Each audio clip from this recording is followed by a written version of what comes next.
मधु शहर में रहने वाली पढ़ी लिखी मॉडर्न लड़की है। वो और पवन साथ कॉलेज में पढ़ते थे।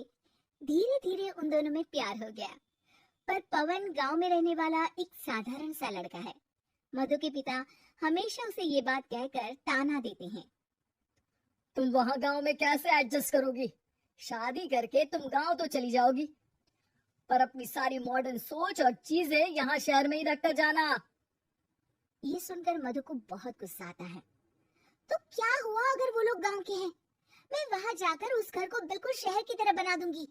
शाम होते ही मधु पवन को वीडियो कॉल करती है।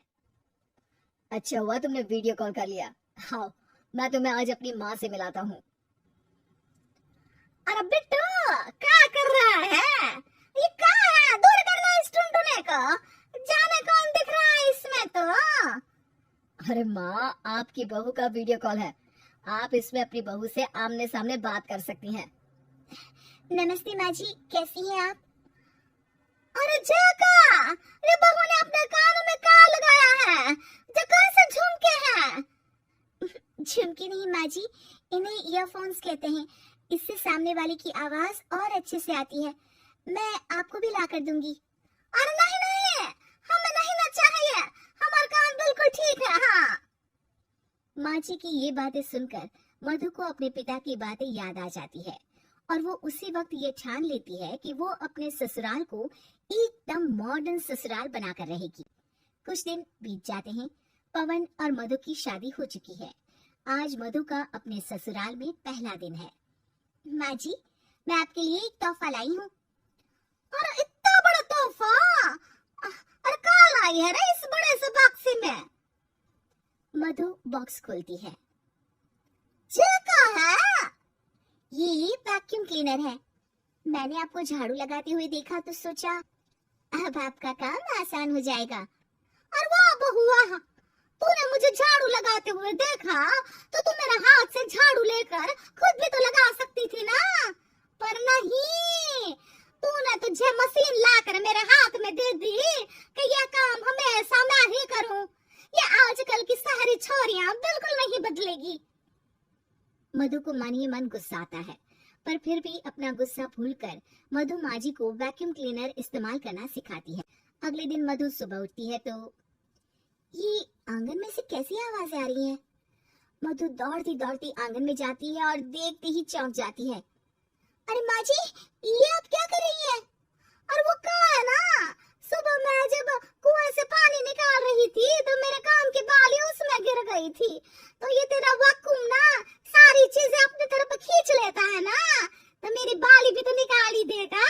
उसी की कोशिश कर रही हूँ, पर न जाने क्यों अब ये चालू ही नहीं हो रही तेरी मशीन। अब वो चालू होगी भी नहीं, पर अब कुएं में से पानी निकाल क्यों रही थी? अरे कमाल करती हो ना बहू। पीने के लिए पानी क्या तेरे मायके से लाऊं मैं? अरे कुएं से ही तो निकालना पड़ता है। हाँ, पीने के लिए पानी और वो भी कुएं से। मधु दिमाग लगाती है और थोड़ी ही देर में घर में वाटर प्यूरिफायर लगवा देती है। ये देखिए माँ जी, इसमें बस एक बार पानी भर देंगे तो नल में पानी साफ होकर बाहर आएगा। अरे वाह रे बहू, ये तो बहुत ही बढ़िया चीज है। रात हो जाती है। मधु जैसे ही प्यूरिफायर का नल चालू करती है तो अचानक से फट जाता है और सब जगह पानी पानी हो जाता है। अरे ये क्या हुआ? ये क्या हो गया?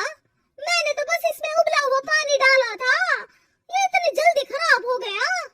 अरे ये सारी सारी चीजें सब ऐसे ही होती है कबूरी।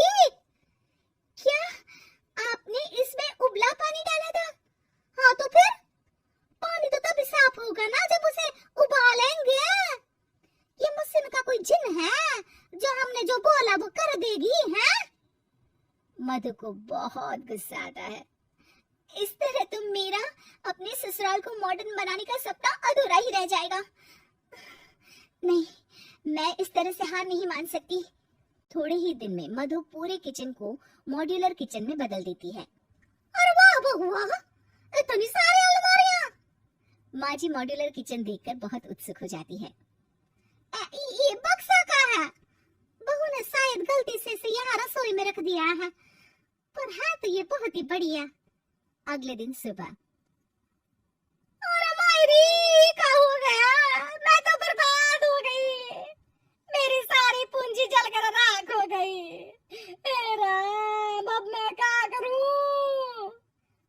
माँ जी की रोने की आवाज सुनकर मधु दौड़ी दौड़ी किचन में आती है और इतना धुआं देखकर घबरा जाती है। ये सब कैसे हुआ माँ जी? ये आग कैसे लगी? ये सब तेरे इस मादुलर किचन की वजह से हुआ है, और ऊपर से तूने तिजोरी जो रसोई में रख दी थी, मैंने जैसे ही अपने गहने और पैसे इसमें रखे और बाहर से इस ताले को घुमाया, ये तो 5 मिनट में ही आग बुबुला होकर फट गया। अरे माँ जी, ये तिजोरी नहीं है, ये तो माइक्रोवेव है। इसमें गहने नहीं रखते, खाना गर्म करने के लिए होता है ये। और ये जो आपने घुमाया ना, ये ताला नहीं है, आपने इसके टेम्परेचर को फुल कर दिया, इसलिए ये फट गया। माँ जी और जोर जोर से रोने लगती है। मधु सर पीट लेती है और कसम खाती है कि अब ससुराल को मॉडर्न बनाने की कोई कोशिश नहीं करेगी। मुझे माफ कर दीजिए माँ जी, आप जैसी हैं वैसी ही ठीक है। मधु को अपने पिता की कही बात याद आ जाती है और मधु वापस घर और किचन को पहले जैसा ही कर देती है।